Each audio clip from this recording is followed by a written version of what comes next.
దేశంలోని యువత డ్రగ్స్ కు దూరంగా ఉండాలని సినీ హీరో విజయ్ దేవరకొండ సూచించారు. డ్రగ్స్ వ్యతిరేక దినోత్సవం సందర్భంగా శిల్పకళా వేదికలో ఏర్పాటు చేసిన కార్యక్రమంలో విజయ్ దేవరకొండ మాట్లాడారు. ఇండియాలో యువత సంఖ్య ఎక్కువ. దేశాన్ని నాశనం చేయడానికి యుద్ధం, ఉగ్రవాదమే కాకుండా డ్రగ్స్ అలవాటు చేసి యూత్ ను అటాక్ చేస్తున్నారు. యూత్ ను పాడు చేసి దేశాన్ని అభివృద్ధి కాకుండా చూస్తున్నారు. ఇండియా నెంబర్ 1 గా ఉండాలంటే డ్రగ్స్ ను దగ్గరకు రానివ్వద్దు అని పిలుపునిచ్చారు. మన యూత్, మన కంట్రీ, మన స్టేట్ పవర్, మన కంట్రీ పవర్, మన యూత్. ఒక కంట్రీని డిస్ట్రాయ్ చేయాలంటే ఏం చేయొచ్చు? వార్ చేయొచ్చు, టెర్రరిజం చేయొచ్చు. ఇంకో ఈజీ థింగ్ ఏంటంటే యూత్ని పాడలేపితే. So we're seeing even in the book, నాకు ఇప్పుడే ఒక బుక్ ఇచ్చారు. ఆ బుక్లో కూడా నార్కోటిక్స్ టెర్రరిజం అని ఒక సబ్జెక్ట్ ఉంది, ఒక పారాగ్రాఫ్ ఉంది.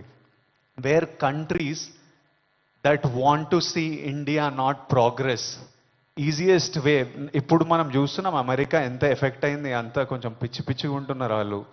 ఎందుకంటే easily you infiltrate drugs in to a system.